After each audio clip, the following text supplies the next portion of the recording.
अस्सलाम वालेकुम। Live with Adil Shahzeb के साथ मैं हूं आपका मेजबान। जहां एक जानिब पीटीआई को अदालतों से रिलीफ मिल रहा है, वहीं उसके खिलाफ शिकंजा मजबूत करने की एक दफा फिर तैयारियां भी हो रही हैं। मुतनाज़ा ट्वीट के मामले पर पीटीआई के चेयरमैन बैरिस्टर गौर से 1 घंटे और मरकजी तर्जुमान रऊफ हसन से एफआईए ने 2 घंटे से ज्यादा तफ्तीश की।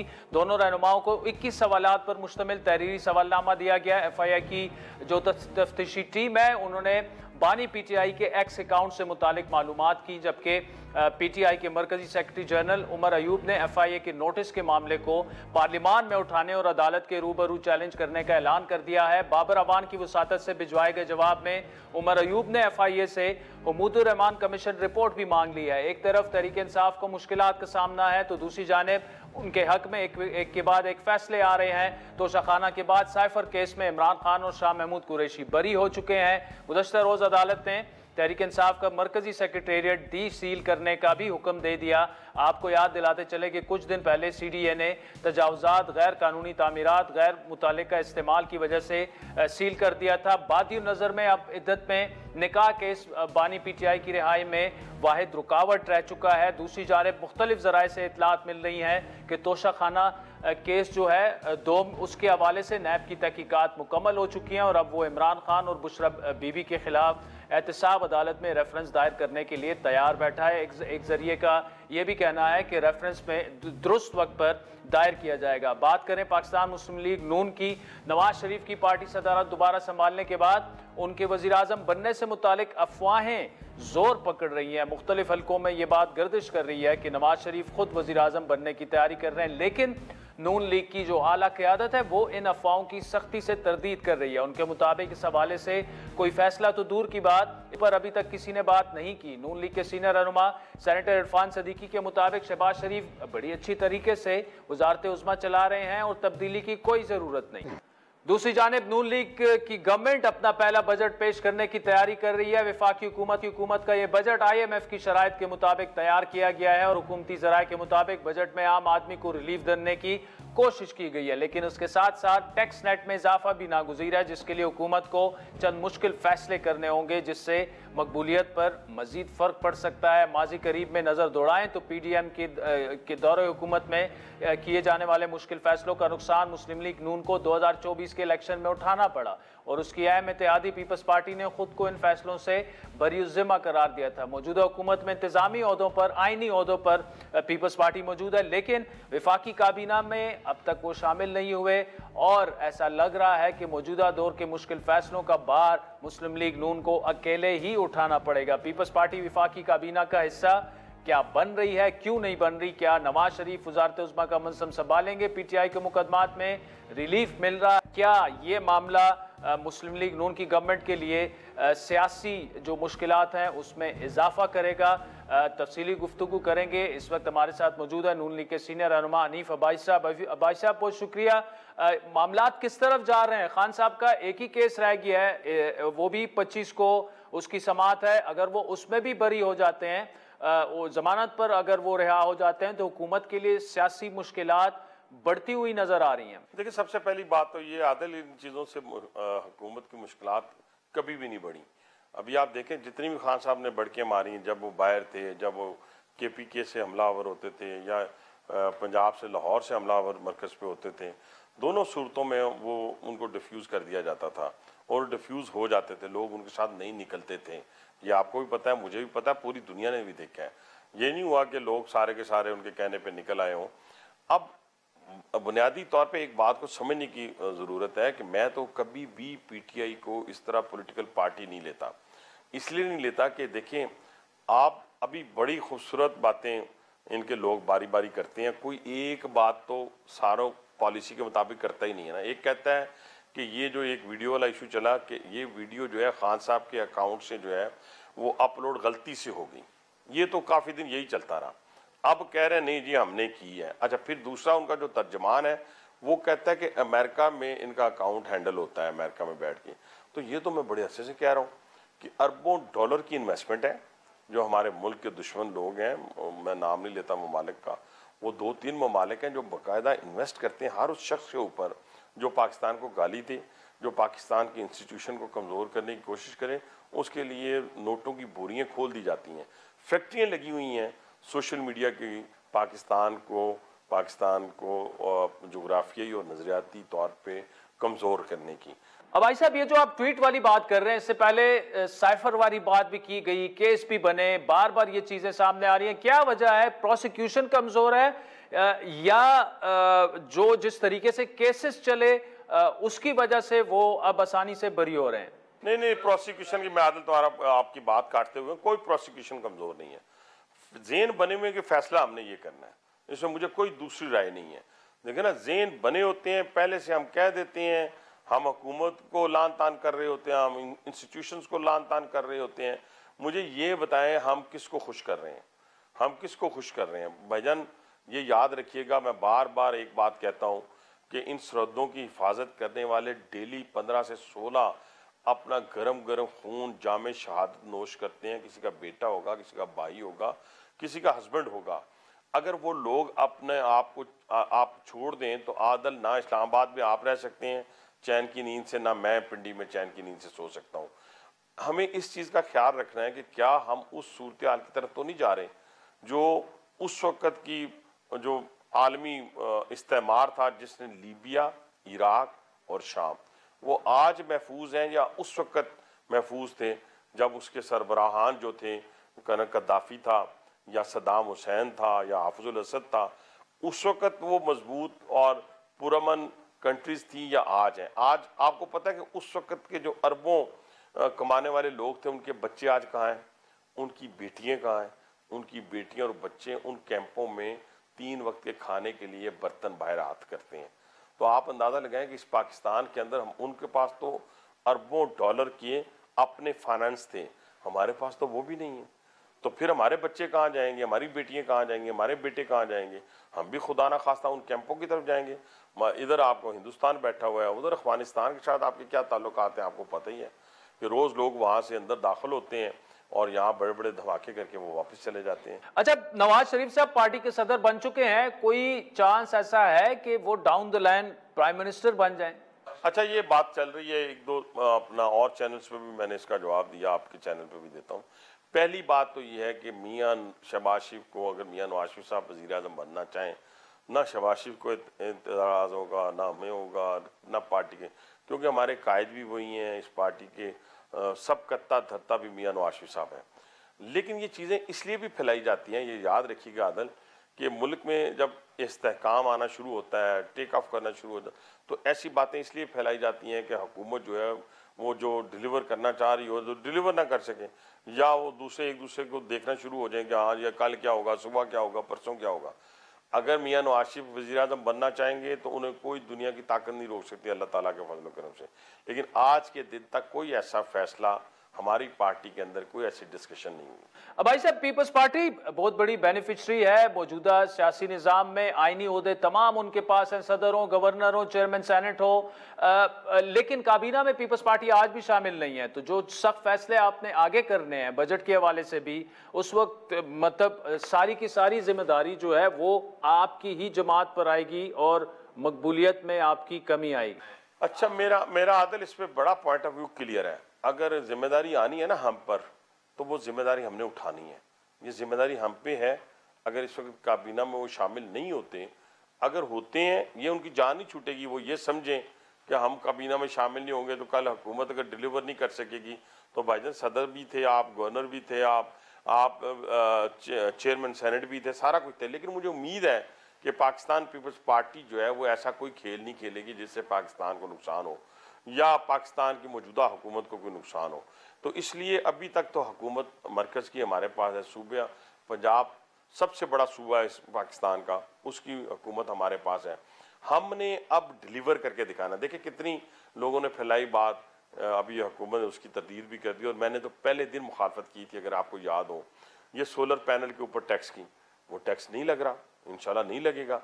मैंने कहा था कि नहीं लगना चाहिए और मैं अब भी कहता हूँ कि अगर हमने उस पर लगाना है तो फिर हमने 2 काम करने हैं। अगर लोगों को ज़िंदगी आसान करनी है, वो यही है कि आप सोलर पैनल लोगों को मुफ्त दें, पंजाब हुकूमत मुफ्त दें। और कितने दें? मैं कहता हूँ 5 लाख हर साल दें, 5 लाख सोलर पैनल दें और इसी तरह सिलेंडर दे 5 लाख हर साल दें। ये इन चीज़ों से, अब अंडरग्राउंड मेट्रो बनाने से, अब बड़े बड़े ब्रिजेस बनाने से, मोटरवेज बनाने से शायद वो लोगों को इतनी सहूलत मुयसर ना आए। वो तो हम बना चुके हैं, मियां नवाज शरीफ ने पूरे पाकिस्तान में जाल बिछा दिए हैं। अब बुनियादी तौर पे बिजली का बिल है जी, गैस का बिल है जी, और रोज़मर्रा ज़िंदगी की जो अशिया हैं, अल्हम्दुलिल्लाह अल्लाह ताला के फजल करम से, कोई अल्लाह ताला का ख़ास करम होने के बाद आज आप देख लेंगे महंगाई किस सतह पे आ गई है। जो 33% थी, 44% थी, आज 11% पे आ गई। इससे पहले 16 माह इत्तेहादी हुकूमत कायम रही, देखा गया आपकी मकबूलियत उसमें कमी वाक़या हुई। अब भी सूरत हाल जिस तरफ जा रही है, आपकी जमात 2018 के मुकाबले में उतनी मकबूल नहीं है जितनी उस वक्त थी। एक तो क्या करना चाहिए आपकी जमात को और इसकी वजह आपको क्या नजर आ रही है? देखिए, मैंने तो पहले आपको बता दिया कि जब तक आप लोगों की बुनियादी ज़रूरियात को एड्रेस नहीं करेंगे, उस वक़्त तक हम दोबारा अपना वो मुकाम हासिल नहीं कर सकते जिसकी तरफ आपने इशारा किया। और उसके लिए वज़ीर आला पंजाब भी दिन रात मेहनत कर रही हैं और वज़ीर आज़म शहबाज शरीफ साहब भी दिन रात मेहनत कर रहे हैं। हमारे पास डू एंड डाई वाली पोजीशन है। हमने यहाँ पे सर्वाइव करना है, लोगों की ज़रूरियात ज़िंदगी को पूरा करना है और उनके मसाइल को ख़त्म करके उनके वसाइल में इजाफा करना है। ट्रांसपोर्टेशन हमने दी है, मोटरवेज हमने दी हैं, आप पावर प्लांट्स हमने दिए हैं, इस पाकिस्तान को बड़े बड़े हॉस्पिटल्स हमने दिए हैं। मैं कहता हूँ ये सारी चीज़ें देने के बावजूद आज हमारे वोटर का एक ही तकाजा है कि मेरा बिजली का बिल कम हो जाए और मेरा गैस का बिल कम हो जाए, और उसके बाद ज़रूरियात ज़िंदगी जो है अल्हम्दुलिल्लाह वैसे ही नीचे और वक्त के साथ साथ आती जाएंगी, कीमतें इनकी कम होती जाएंगी। हनीफ अब्बासी साहब, thank you so much for joining अस। नाज़रीन, वक्त हो चाहता है एक ब्रेक का, जिसके बाद पाकिस्तानी मईशत की भी बात करेंगे और वज़ीर आज़म शहबाज शरीफ के दौरे चीन और CPEC 2 जिसे नाम दिया गया है उस पर। वेलकम बैक नाज़रीन। हुकूमत मईशत में बेहतरी के लिए जो बैरूनी सरमायाकारी है उसमें इजाफे के लिए मुतहरिक तो हमें नज़र आ रही है। इक़्तिदार में आने के बाद से सऊदी अरब ने 25 अरब डॉलर्स की बात हुई, प्लेज उन्होंने किया, उनके वफूद आए, और उसके अलावा UAE पाकिस्तान में तकरीबन 10 अरब डॉलर की सरमायाकारी की उन्होंने भी वादे किए। और अब पाकिस्तान चीन के साथ मिलकर इसमें मज़ीद इजाफा करना चाहता है, जिसके लिए वज़ीर आज़म अपनी टीम के हमरा इस वक्त चीन में मौजूद है। 5 रोज़ा ऑफिशियल उनका दौरा है जो कल से शुरू हुआ, और इससे मुतालिक वज़ीर आज़म शहबाज शरीफ ने अपने एक वीडियो पैगाम में CPEC के एक नए फेस का भी ऐलान किया जिसे CPEC 2 का नाम। हमारा इस दोस्ती की एक और ऊंची सिमत मुतय्यन करेगा। CPEC को हम एक नए दौर में दाखिल करेंगे जिसे मैं CPEC फेज 2 का नाम देता हूँ। बिजनेस टू बिजनेस ताल्लुकात में बेहतरी लाने की भरपूर कोशिश की जाएगी। अब शहबाज शरीफ के दौरे चीन को बड़ी अहमियत की निगाह से देखा जा रहा है, और ये उम्मीद जाहिर की जा रही है कि चीन की जानिब से पाकिस्तान में शायद मज़ीद सरमायाकारी अगर होती है तो उसके मईशत पर मस्बत असरात मुरतब हो सकते हैं। इस दौरे पर पाकिस्तान और चीन के दरमियान दहशतगर्दी से निपटने के लिए मुश्तरका हिकमत अमली समेत CPEC फेज 2 की लॉन्चिंग के लिए मुख्तलिफ जो शुबजात हैं उसमें सरमायाकारी के मौक़ों पर खुलकर बात हो रही है। इसी सिलसिले में आज शेंजन में पाकिस्तान चाइना का जो बिजनेस फोरम है उसका इनेकाद किया गया, जिसमें शहबाज शरीफ साहब ने काबीना अरकान और पाकिस्तान के जो कारोबारी हल्के हैं, शख्सियात हैं, उन्होंने भी शिरकत की। और इस मौके पर जो उन्होंने बातें की उसमें अहम बात यह है कि उन्होंने खुद ये कहा कि ये दौरा उनके लिए बड़ी अहमियत का हामिल है और दुनिया को चीन की तरक्की से सीखना चाहिए। शहबाज शरीफ साहब के बकौल पाकिस्तान के पास हर किस्म के वसाइल हैं, लेकिन 1950 और 60 की दहाई के दौरान तरक्की की दौड़ में चीन को पीछे छोड़ने वाला पाकिस्तान आज उसके मुकाबले में दूर तक भी नहीं है। ताहम माजी को भुलाकर आगे बढ़ना होगा। वज़ीर आज़म शहबाज शरीफ ने मादनियात के अहमियत उजागर करते हुए चीनी सरमायाकारों को पाकिस्तान में काम करने की दावत दी और साथ में यकीन दिलाया कि पाकिस्तान चीनी शहरियों को हर तरह का सिक्योरिटी तहफ़्फ़ुज़ फराहम करने के लिए तैयार है। China today has become the world's second largest economy and the world's second mightiest military force. Our economic indicators were comparatively better than China, and today there is no comparison. We have taken various measures to put in place a foolproof protection system to protect the lives of every Chinese brother and sister working all over Pakistan. नायब वजीर आजम और वजीर खजाना इसहाक डार ने भी चीनी सरमायाकारों को SIFC के तहत एक छतरी तले मुख्तलिफ शुबों में सरमायाकारी करने की दावत दी, जबकि वजीर खजाना ने मुल्क की मईशत के इशारियों में बेहतरी पर फोरम को ब्रीफिंग देते हुए IMF से अगले लॉन्ग टर्म मंसूबे के हवाले से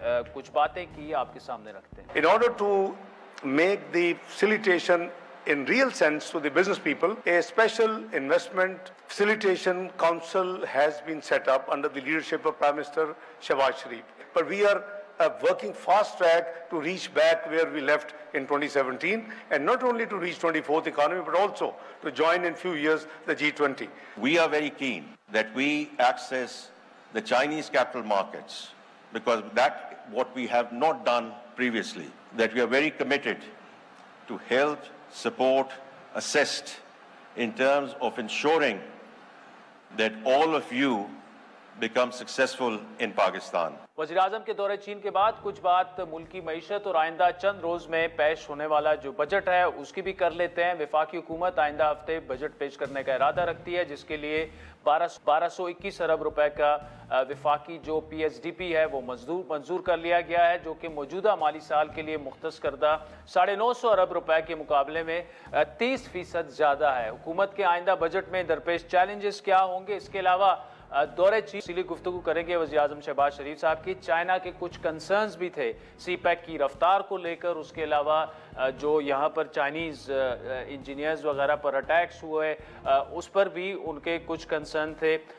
क्या अभी भी वो कंसर्न है? इन तमाम मामलों पर गुफ्तगू करेंगे। SDPI के सरबरा डॉक्टर आबिद क़यूम सुलैरी साहब हमारे साथ मौजूद हैं और नून लीग के assistant general secretary Bilal Azhar Kiyani sahab भी हमारे साथ शामिल है। बिलाल साहब, आपसे गुफ्तगू का आगाज़ करेंगे। एक तो आप इस दौरे को, वज़ीर आज़म का जो दौरा है, किस कॉन्टेक्स्ट में उसको देख रहे हैं, खुसूसन एक ऐसे वक्त में जब सऊदी अरब ने भी प्रॉमिसेस किए हैं इन्वेस्टमेंट के और UAE ने भी किए हैं। चाइना के साथ हमारे मामलात जो हैं वो कोई ज़्यादा पिछले दिनों में कोई ज़्यादा अच्छे नहीं रहे उसकी रफ्तार की वजह से। क्या इसके बाद आप एक्सपेक्ट कर रहे हैं कि उनके साथ मामलात ठीक हो जाएंगे? जी, बिस्मिल्लाहिर्रहमानिर्रहीम। आदिल साहब, बहुत शुक्रिया जी अपने शो में दावत देने का। देखिए, चाइना और पाकिस्तान की एक जो रिलेशनशिप है उसकी अहमियत तो सब जानते हैं, और उसकी जो इकोनॉमिक रियलाइजेशन है वो भी हम देख चुके हैं। 2013 से 18 के अंदर आपने CPEC देखा और प्रोजेक्ट्स कंसीव हुए, इम्प्लीमेंट हुए and all of that.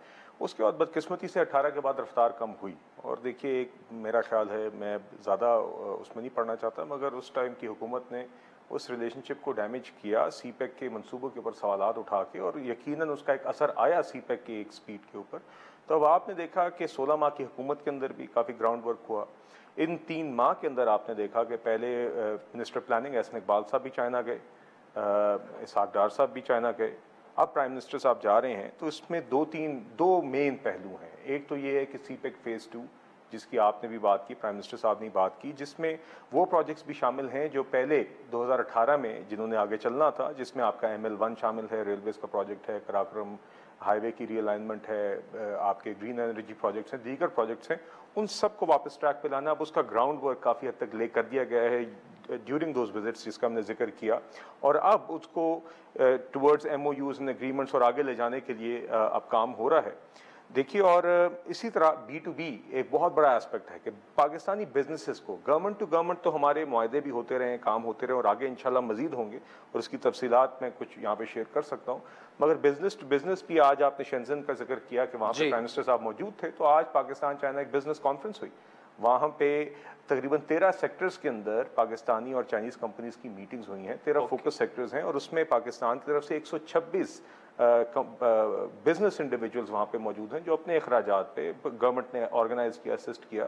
There all there. तो एक बड़ी एफर्ट हो रही है कि वाइल्स्ट गवर्नमेंट टू गवर्नमेंट एक ट्रैक पे हम CPEC को आगे लेके चलें, साथ ही साथ जो बिजनेस टू बिजनेस कोलैबोरेशन उन सेक्टर्स में जो हमारी मईशत की जरूरत है, और वो 13 सेक्टर्स मेरे पास उसकी तफसील मौजूद है, उसके अंदर भी कोलैबोरेशन को बढ़ाया जाए। अच्छा डॉक्टर साहब, आपकी तरफ आएंगे और यही सवाल मैं आपसे भी दोहराऊंगा कि एफर्ट्स तो हमें नजर आ रहे हैं, हो रहे हैं। कल मिफ्ता इस्माइल साहब का एक कमेंट जो है वो कोई ज़्यादा मुतमईन नज़र नहीं आए, ये जो इन्वेस्टमेंट के वादे हो रहे हैं खुसूसन सऊदी अरब से और UAE से।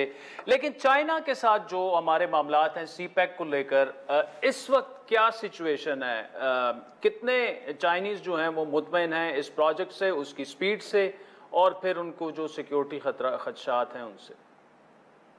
जी आदिल, चाइना के साथ जो एक बहुत इंपॉर्टेंट चीज़ हमें डिस्कस करनी है और मुझे यकीन है कि प्राइम मिनिस्टर के रडार पे होगी, वो है IPPs के साथ जो टेनर है अपना उसको रीनेगोशिएट करना। क्योंकि कैपेसिटी पेमेंट चार्जेस का अगर हम बात करें, अगर हम IPPs के एरियर्स की बात करें और चाइना का जब भी बायलैटरल इन्वेस्टमेंट की बात होती है, चाइनीज बिजनेसेस हमेशा ये शिकवा करते हैं कि अभी उन्हें IPPs के एरियर्स जो हैं वो नहीं मिले।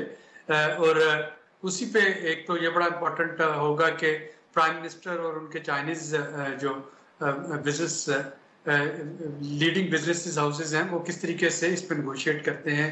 क्या इस पे पाकिस्तान को कोई फ्लेक्सिबिलिटी मिलती है ताकि एक तरफ कैपेसिटी पेमेंट चार्जेस का बोझ कम हो सके और दूसरी तरफ उनके एरियर्स कम हो सके। दूसरा जो सिक्योरिटी का उनका कंसर्न है उस पर यकीनन हुकूमत जो है उसकी हमेशा प्रायोरिटी रही। और अब मैं समझता हूँ कि दासू वाले अनफॉर्चुनेट इंसिडेंट के बाद हुकूमत ज़्यादा कोशिश कर रही होगी कि चाइनीज़ को हद तक मुमकिन सिक्योरिटी जो है प्रोवाइड कर सके। इसमें जो तीसरा पहलू है वो थोड़ा सा इंटरनेशनल जियोपॉलिटिक्स और जियो इकोनॉमिक्स का है, और वो है कि जो इस वक्त US से बिलखसूस और EU भी जिस तरीके से चाइनीज़ सप्लाई चेन्स को, चाइनीज़ बिजनेसेस को, चाइनीज़ प्रोडक्ट्स से वो अपने आप को रिस्क और लिंक कर रहे हैं, उसके बाद ये बड़ा ज़रूरी हो जाएगा चाइनीज़ बिजनेसेस के लिए नंबर 1 वो अपना कंट्री ऑफ ओरिजिन चेंज करें प्रोडक्ट मैन्युफैक्चरिंग का, और नंबर 2 वो नई मार्केट्स ढूंढे यहाँ पे कि वो ये चीज़ें जो हैं ये एक्सपोर्ट कर सकें। जैसा कि अमेरिका में इस वक्त अगर इलेक्ट्रिकल व्हीकल की बात करें तो उसको डिस्करेज किया जा रहा है, चाइनीज़ इलेक्ट्रिकल व्हीकल ने मार्केट डोमिनेट कर ली। इसी तरह से EU जो है वो भी चाइनीज़ इलेक्ट्रिकल व्हीकल और बैटरीज को डिस्करेज कर रहा है। तो अब जो चाइना के पास सरप्लस कैपेसिटी है उसको कहीं ना कहीं तो कंज्यूम होना है, और यहाँ पे एक विन विन सिचुएशन जो है वो निकाली जा सकती है चाइना के साथ। एक तो उनके साथ जॉइंट वेंचर्स में जाके या उनके वो इन्वेस्टर्स जो है वो पाकिस्तान में इन्वेस्ट करें, और दूसरा अपनी जो मार्केट्स हैं उनको असेस किया जाए कि हम कितनी चाइनीज प्रोडक्ट हैं जो कि यहाँ पे ऑब्जर्व कर सकते हैं या यहाँ से री एक्सपोर्ट कर सकते हैं। राजीन, ब्रेक के बाद आपसे दोबारा मुलाकात। Welcome back. राजीन, बिलाल अजहर कियानी और डॉक्टर आबिद कयूम सुलेरी साहब हमारे साथ मौजूद हैं और पाकिस्तानी मईशत पर बात हो रही है। बिलाल साहब, जो डॉक्टर साहब ने बड़ी तफसील से इस बारे में बात की, एक तो ये बताइएगा कि जो सऊदी अरब की उधर से इन्वेस्टमेंट आनी है या UAE से आनी है, ये वाकई सिर्फ ऊपर से बातें हो रही हैं या कुछ ना कुछ कंक्रीट चीज़ें अभी तक सामने आई? यकीनन जी कंक्रीट चीज़ें हैं, मगर उससे पहले if you allow very briefly जो डॉक्टर साहब ने बात की ना चाइना के हवाले से, तो उसमें जो वो बात कर रहे हैं कि ये जो ग्लोबल हम एक शिफ्ट देख रहे हैं, there is a risk and people are commenting on this कि शायद ग्लोबलाइजेशन जिस सतह की हमने देखी है वो आहिस्ता आहिस्ता शायद रिवर्स में जाए और उसके असरात हैं ग्लोबल इकॉनमी पे।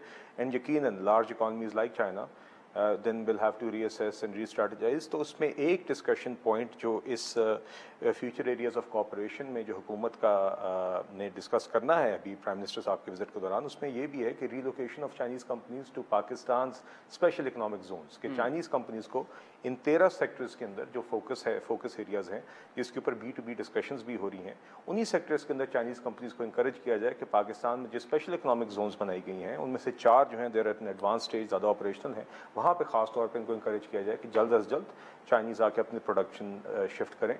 That's just one aspect and this ties in with what doctor साहब वाज सेइंग। जो आपने बात की सऊदी अरेबिया और UAE के मतलब, देखिए आपने बात की सऊदी अरेबिया से $25 अरब की, मगर आपको याद होगा कि उसमें $5 अरब की फर्स्ट फेज़ की प्रायोरिटी इन्वेस्टमेंट की बात हुई थी और उस $5 बिलियन के लिए बड़ी फोकस्ड ब्रीफिंग्स हुई, मीटिंग्स हुई। सऊदी वफ्द यहाँ पे आया ईद के फ़ौरन बाद, उसके बाद पाकिस्तानी वफ्द फिर से सऊदी गया और फिर शॉर्टलिस्ट करके स्पेसिफिक अपॉर्चुनिटीज़ को जो इनिशियली प्रेजेंट हुई और जो फिर सऊदी अरेबिया की भी एरियाज ऑफ इंटरेस्ट है जो हमारी मईशत की भी ज़रूरत थे, उनको आइडेंटिफाई करके अब उनके ऊपर नेगोशिएशंस जारी हैं। तो देखिए ऐसा नहीं है कि बस हवाई काम था, बट ये संजीदा डिस्कशंस और नेगोशिएशंस होती है। At the end of the day ये इन्वेस्टमेंट्स हम चाह रहे हैं मटीरियलाइज हों, इंशाल्लाह होंगी, मगर इसके प्रोसेस में serious business negotiations from both sides are a step and that is where we are right now. तो काम काफ़ी रफ्तार से चल रहा है और इंशाल्लाह आप देखेंगे कि इन एरियाज़ के अंदर मटीरियलाइज करेगा। इसी तरह यूएई के साथ $10 अरब की बात हुई है और अब उन्हीं डिस्कशंस का आगाज़ है।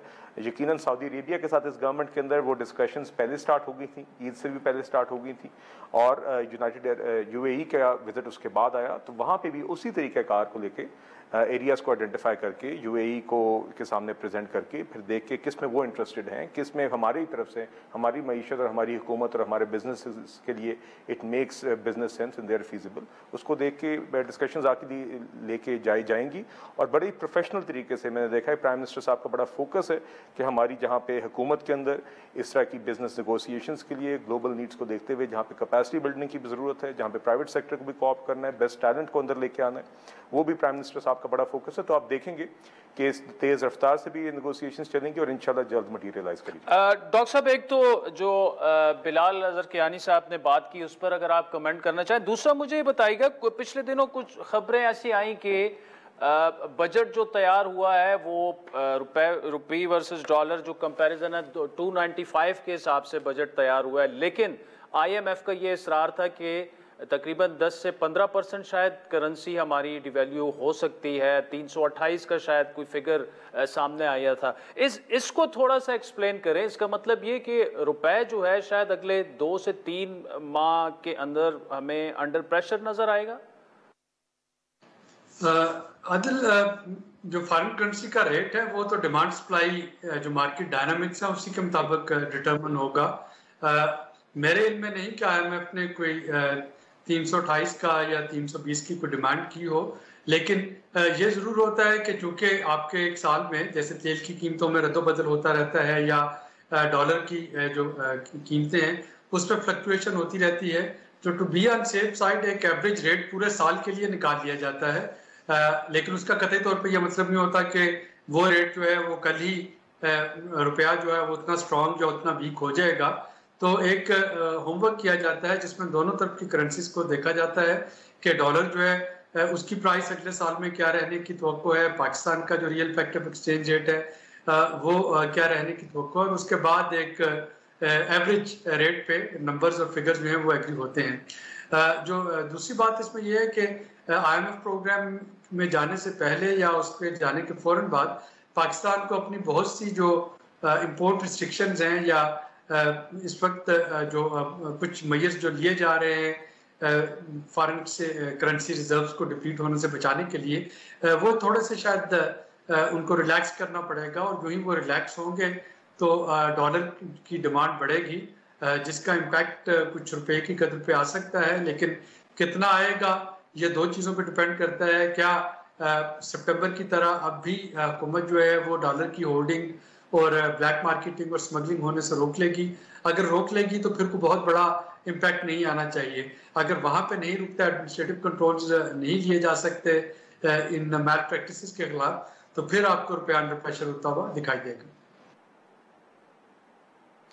देगा। बिलाल साहब, आप इसी सवाल को अगर मैं दोहराऊं कि आपको क्या लग रहा है, जो डॉक्टर साहब बात कर रहे हैं कि कुछ ना कुछ तो शायद वो एक साल में एवरेज अगर आप निकालें तो 4 से 5%, लेकिन क्या आपको लग रहा है रुपए अंडर प्रेशर? मैं ji Adil sahab, in a past life I used to work in an investment bank. वहाँ पे global foreign exchange FX strategist आते थे, तो वो कहते थे one of the hardest things to do is to protect foreign exchange rates of currencies.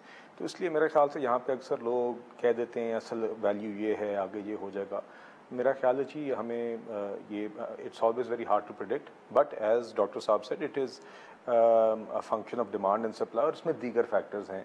मैं दोहराना नहीं चाह रहा जो डॉक्टर साहब ने बात की, मगर देखिए अगर हम अपने करंट अकाउंट डेफिसिट को कंट्रोल करते रहे जिस तरह करते रहे हैं, रेमिटेंसेज अगर रिलेटिवली हेल्थी रहीं, आगे अगर ऑयल प्राइसेस का एक रुझान आगे सुनने में आ रहा है कि शायद दे मे बी अ रिडक्शन, या आपने देखा रिसेंटली पेट्रोल प्राइसेस भी उसकी वजह से कम हुई है, उसका इंपोर्ट बिल के ऊपर एक असर आता है।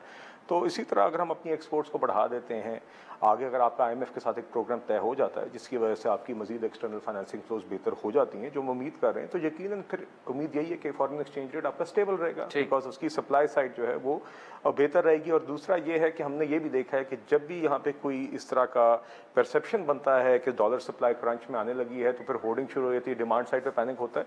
तो मेरा ख्याल है कि जब IMF का आपका प्रोग्राम तय होगा इंशाल्लाह, और उसके बाद जब लोगों को नजर आएगा कि करंट अकाउंट डेफिसिट, ये रेमिटेंसेस, आपके इंपोर्ट्स एक्सपोर्ट्स स्टडी हैं, तो उसके नतीजे में आई थिंक कि we should hope for a stable exchange rate जो बुनियाद बनेगा आगे। यकीनन I think more than the actual rate sometimes businesses जो यहाँ पे इन्वेस्ट करना चाह रहे हैं वो ये चाहते हैं कि एक सर्टेन स्टेबिलिटी हो ताकि वो फोरकास्टिंग कर सके, प्लानिंग कर सके। तो हम उम्मीद यही कर रहे हैं इंशाल्लाह कि इस तरह की इन्वायरमेंट होगी और यहाँ पे आसान होगा फॉरेन डायरेक्ट इन्वेस्टमेंट भी लाना और बिजनेसेस के लिए प्लान। बिलाल अजहर कियानी साहब, डॉक्टर आबिद कयूम सुलैरी साहब, thank you so much for joining अस। राज़ी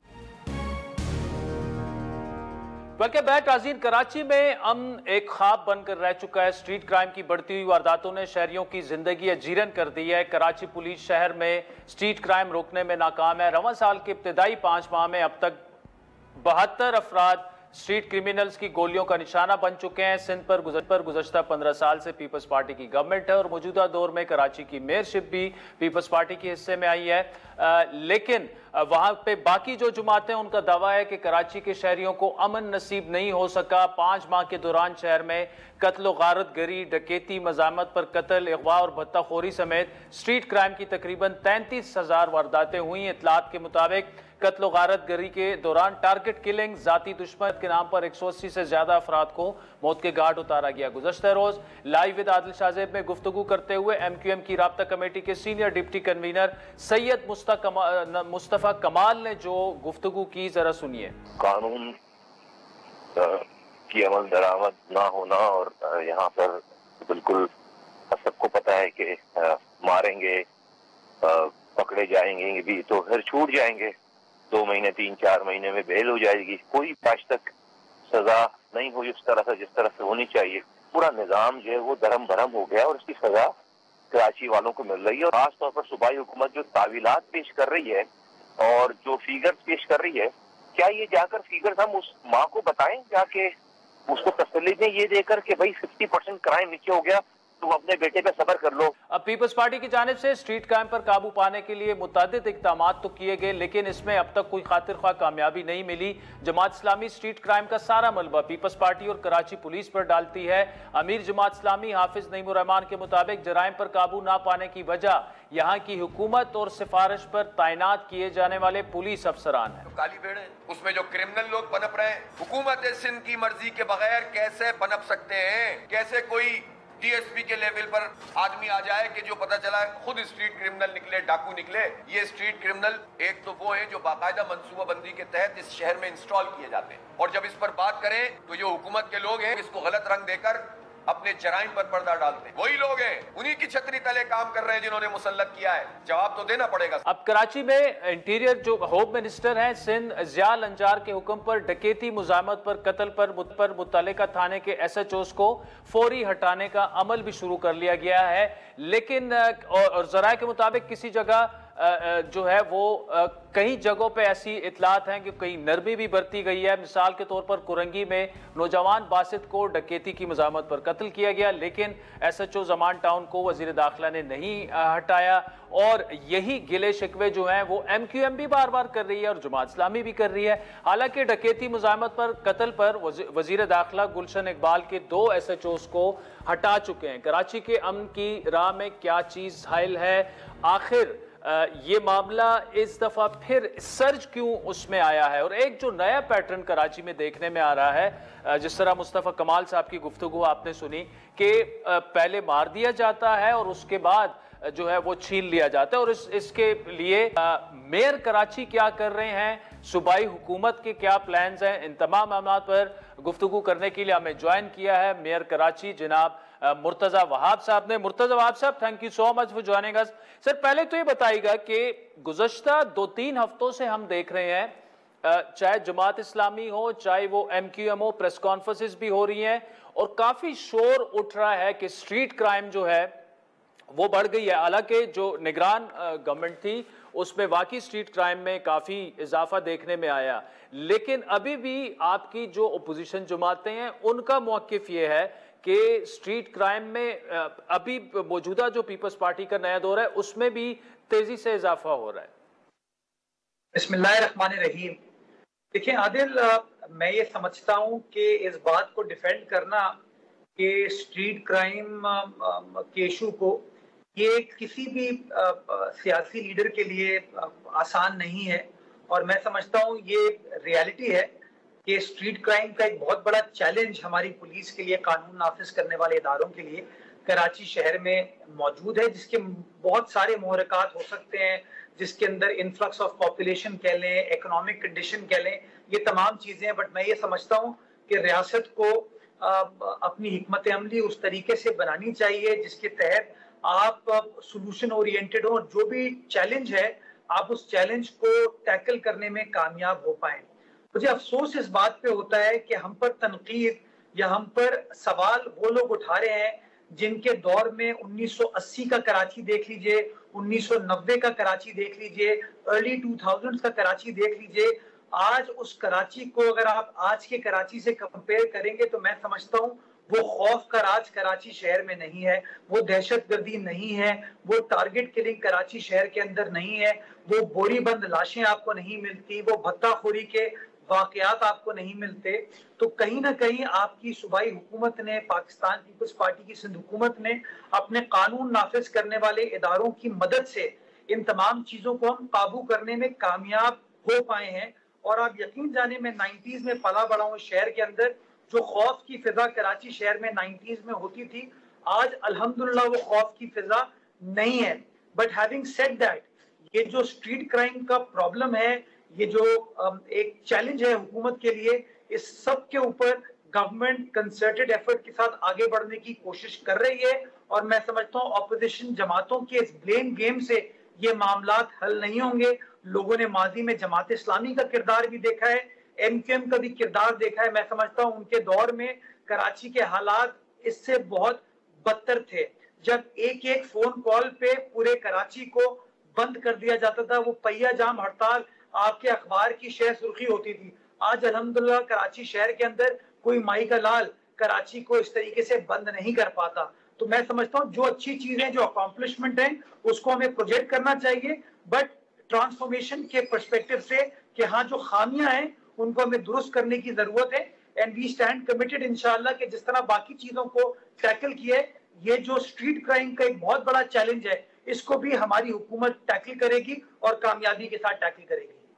ठीक है मुर्तजा साहब, एक रियलिस्टिक गुफ्तगू आपने की। जाहिर बात है Karachi has seen the worst of times, लेकिन अभी भी एक खौफ की वो फिजा वो वाली तो नहीं है, लेकिन फिर भी मौजूद ऐसे है कि आप मोबाइल लेके, आपको कुछ पता नहीं कि किस वक्त भी बाहर आपके साथ कुछ भी हो सकता है। लेकिन इसके लिए अब वे फॉरवर्ड जो है, क्या जो मकामी गवर्नमेंट है, शहरी हुकूमत है जिसकी सरबराही आपके पास है, और सिंध गवर्नमेंट, आप मिलकर उसके लिए क्या स्ट्रेटेजी बना सकते? क्योंकि देखें, वे फॉरवर्ड ये भी नहीं हो सकता जिस तरह MQM कह रही है कि जी आप शहरियों को असला लाइसेंस दे दें, शहरी जाने और शहरियों का काम जाने, या गली गली में बैरियर लगा दिए जाएं, क्योंकि end of the day law and order situation को संभालना, अवाम को अमन देना, ये हुकूमत वक्त का ही काम है।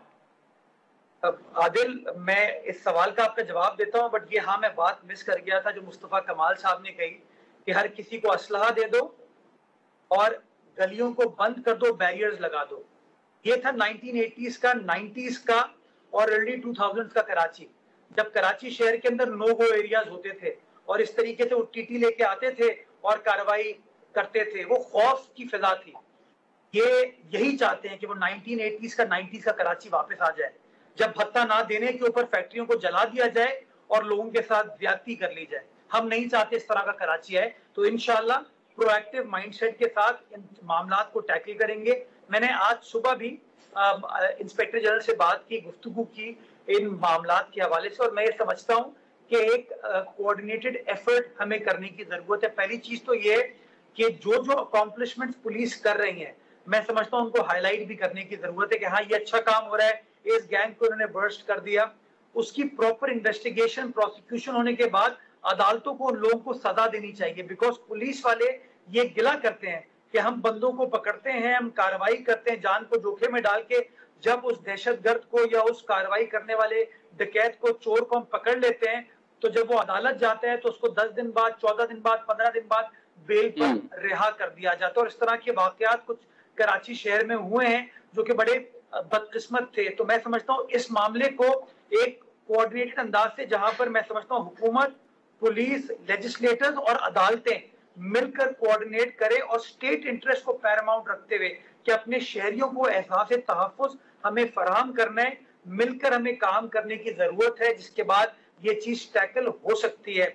जितना हम मनफी सोच के साथ आगे बढ़ेंगे, मैं समझता हूँ हम मामलात को हल नहीं कर पाएंगे। हमें जिम्मेदारी का मुजाहरा करना चाहिए और अपनी परफॉर्मेंस को भी बेहतर करना चाहिए। जो अच्छे काम है उनको भी हाईलाइट करें ताकि लोगों के अंदर कॉन्फिडेंस आए कि उनकी सरकार, उनकी रियासत, उनके कानून नाफिज करने वाले इदारे, उनकी हुकूमत उनकी रखवाली के लिए क्या क्या इकदाम उठा रही है। And at the same time जहां पर कोई कमी कोताही हो, उस कमी कोताही को हमें टैकल करना चाहिए। मैं पर्सनली समझता हूँ किसी एसएचओ को सस्पेंड करने से आप मामलात को हल नहीं कर सकते। मैं समझता हूँ it has to start from senior officers. तो वजीर आला सिंध भी ये कहते हैं, वजीर दाखिला भी ये बार बार कहते हैं कि सिर्फ एसएचओ की जिम्मेदारी नहीं होनी चाहिए।